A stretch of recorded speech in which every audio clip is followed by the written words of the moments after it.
ಇತ್ತೀಚೆಗೆ ಈ ತಮಿಳುನಾಡಿನ ಒಂದು ಕುಮ್ಕಿ ಆಗಿರ್ತಕ್ಕಂಥ ಅನ್ನಮಲೈ ಕಲೀಮನ್ನ ಅಲ್ಲಿನ ಸರ್ಕಾರ 60 ವರ್ಷ ಆದ್ಮೇಲೆ ಅದಕ್ಕೆ ಒಂದು ಉತ್ತಮವಾಗಿರ್ತಕ್ಕಂಥ ಒಂದು ಪ್ರೋಗ್ರಾಮನ್ನು ಆರ್ಗನೈಸ್ ಮಾಡಿ ಅದಕ್ಕೆ ಬೀಳ್ಕೊಡುಗೆಯನ್ನು ಕೊಟ್ಟರು.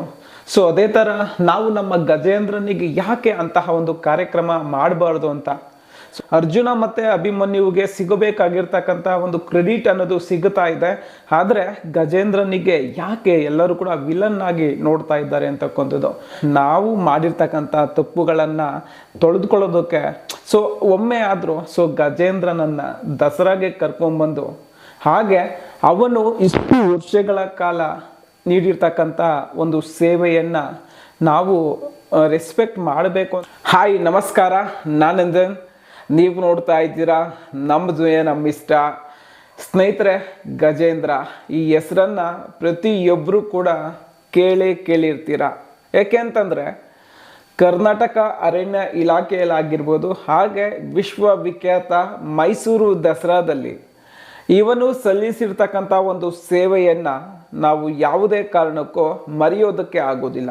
ಆದರೆ 2015ರಲ್ಲಿ ನಡೆದ ಆ ಒಂದು ಘಟನೆಯಿಂದ ತನ್ನ ಜೀವಮಾನದಲ್ಲಿ ಸಂಪಾದನೆ ಮಾಡ್ಕೊಂಡಿರ್ತಕ್ಕಂಥ ಆ ಒಂದು ಹೆಸರಿಗೆ ಕಪ್ಪು ಮಚ್ಚೆ ಬರುವಂತಾಗ್ತದೆ. ಅದೇನು ಅಂತಂದರೆ 2015ರಲ್ಲಿ ತನ್ನ ಪ್ರೀತಿಯ ಮಾವುತ ಗಣಪತಿ ಅವರನ್ನು ಹಾಗೆ ಶ್ರೀರಾಮ ಆನೆಯನ್ನು ಕೊಂದು ಶಾಶ್ವತವಾಗಿ ಜನರ ದೃಷ್ಟಿಯಲ್ಲಿ ಇವನು ವಿಲನ್ ಆಗಿಬಿಡ್ತಾನೆ. ಸ್ನೇಹಿತರೆ, ಹಾಗಾದರೆ ಇವತ್ತು ನಾನು ಗಜೇಂದ್ರನ ಬಗ್ಗೆನೇ ಮಾತಾಡ್ತೀನಿ. ಯಾಕೆ ಅಂತಂದರೆ ಗಜೇಂದ್ರ ಆ ಘಟನೆ ಅವತ್ತು ಆಕಸ್ಮಿಕ ಆಗಿರ್ಬೋದು. ಬುದ್ಧಿ ಇರ್ತಕ್ಕಂಥ ಮನುಷ್ಯನೇ ಎಷ್ಟೋ ಬಾರಿ ತಪ್ಪನ್ನು ಮಾಡ್ತಾನೆ. ಆದರೆ ನಾವ್ಯಾಕೆ ಗಜೇಂದ್ರನ ವಿಚಾರದಲ್ಲಿ ಅಷ್ಟು ಕ್ರೂರವಾಗಿ ನಡ್ಕೊಂಡ್ವಿ ಅಂತಕ್ಕಂಥದ್ದು ನನಗೆ ತುಂಬಾ ಬೇಜಾರಾಗ್ತಾ ಇರ್ತಕ್ಕಂಥ ವಿಷಯ.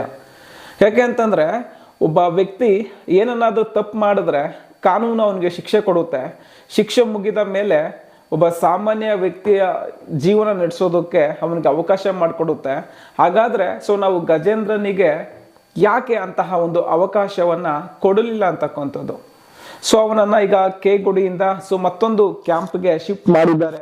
ಅದು ಇರಲಿ.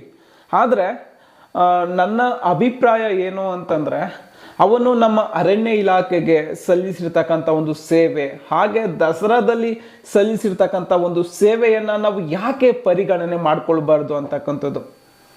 ಇತ್ತೀಚೆಗೆ ಈ ತಮಿಳುನಾಡಿನ ಒಂದು ಕುಮ್ಕಿ ಆಗಿರ್ತಕ್ಕಂಥ ಅನ್ನಮಲೈ ಕಲೀಮನ್ನ ಅಲ್ಲಿನ ಸರ್ಕಾರ 60 ವರ್ಷ ಆದ್ಮೇಲೆ ಅದಕ್ಕೆ ಒಂದು ಉತ್ತಮವಾಗಿರ್ತಕ್ಕಂಥ ಒಂದು ಪ್ರೋಗ್ರಾಮನ್ನು ಆರ್ಗನೈಸ್ ಮಾಡಿ ಅದಕ್ಕೆ ಬೀಳ್ಕೊಡುಗೆಯನ್ನು ಕೊಟ್ಟರು. ಅದೇ ಥರ ನಾವು ನಮ್ಮ ಗಜೇಂದ್ರನಿಗೆ ಯಾಕೆ ಅಂತಹ ಒಂದು ಕಾರ್ಯಕ್ರಮ ಮಾಡಬಾರ್ದು ಅಂತ. ಇನ್ನು ಗಜೇಂದ್ರನ ಹಾಗೆ ನಮ್ಮ ಅರ್ಜುನ ಇದ್ದಾರೆ, ಅಭಿಮನ್ಯು ಇದ್ದಾರೆ. ಅರ್ಜುನ ಮತ್ತು ಅಭಿಮನ್ಯುವಿಗೆ ಸಿಗಬೇಕಾಗಿರ್ತಕ್ಕಂಥ ಒಂದು ಕ್ರೆಡಿಟ್ ಅನ್ನೋದು ಸಿಗುತ್ತಾ ಇದೆ. ಆದರೆ ಗಜೇಂದ್ರನಿಗೆ ಯಾಕೆ ಎಲ್ಲರೂ ಕೂಡ ವಿಲನ್ ಆಗಿ ನೋಡ್ತಾ ಇದ್ದಾರೆ ಅಂತಕ್ಕಂಥದ್ದು.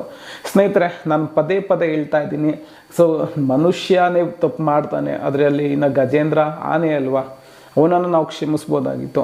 ಸ್ನೇಹಿತರೆ, ನಾವು ಮಾಡಿರ್ತಕ್ಕಂಥ ತಪ್ಪುಗಳನ್ನು ತೊಳೆದುಕೊಳ್ಳೋದಕ್ಕೆ ಒಮ್ಮೆ ಆದರೂ ಗಜೇಂದ್ರನನ್ನು ದಸರಾಗೆ ಕರ್ಕೊಂಡ್ಬಂದು ಹಾಗೆ ಅವನು ಇಷ್ಟು ವರ್ಷಗಳ ಕಾಲ ನೀಡಿರ್ತಕ್ಕಂಥ ಒಂದು ಸೇವೆಯನ್ನು ನಾವು ರೆಸ್ಪೆಕ್ಟ್ ಮಾಡಬೇಕು ಅಂತಕ್ಕಂಥ ಇಂಟೆನ್ಷನಿಂದನೇ ಈ ಒಂದು ವಿಡಿಯೋ ಮಾಡ್ತಾ ಇದ್ದೀನಿ. ನಾನು ಪದೇ ಹೇಳೋದಿಷ್ಟೇ, ಗಜೇಂದ್ರ ಅರ್ಜುನ ಅಭಿಮನ್ಯು ಬಲರಾಮನ ಸಾಲಿನಲ್ಲಿ ನಿಲ್ತಕ್ಕಂಥ ಆನೆ. ನಮಗೆ ನಮ್ಮ ಜನರೇಷನ್ಸ್ಗೆ ಗಜೇಂದ್ರನ ಬಗ್ಗೆ ಅಷ್ಟೊಂದು ಮಾಹಿತಿ ಅನ್ನೋದು ಲಭ್ಯವಾಗಲಿಲ್ಲ. ಆದರೆ ಗಜೇಂದ್ರನ ಬಳಿ ಸದಾ ಕಾಲ ನಿಂತು ಅವನು ಮಾಡಿರ್ತಕ್ಕಂಥ ಸೇವೆಯನ್ನು ನೋಡಿರ್ತಕ್ಕಂಥ ಎಷ್ಟೋ ಜನ ಅಧಿಕಾರಿಗಳಿರ್ತಾರೆ. ಅವರಾದರೂ ಒಮ್ಮೆ ಆದರೂ ಗಜೇಂದ್ರ ಅವನು ಸಲ್ಲಿಸತಕ್ಕಂಥ ಒಂದು ಸೇವೆಗೆ ನಮ್ಮ ಕೊಡುಗೆ ಏನು ಅಂತಕ್ಕಂಥದ್ದು ನನ್ನ ಮಾತಷ್ಟೇನೆ.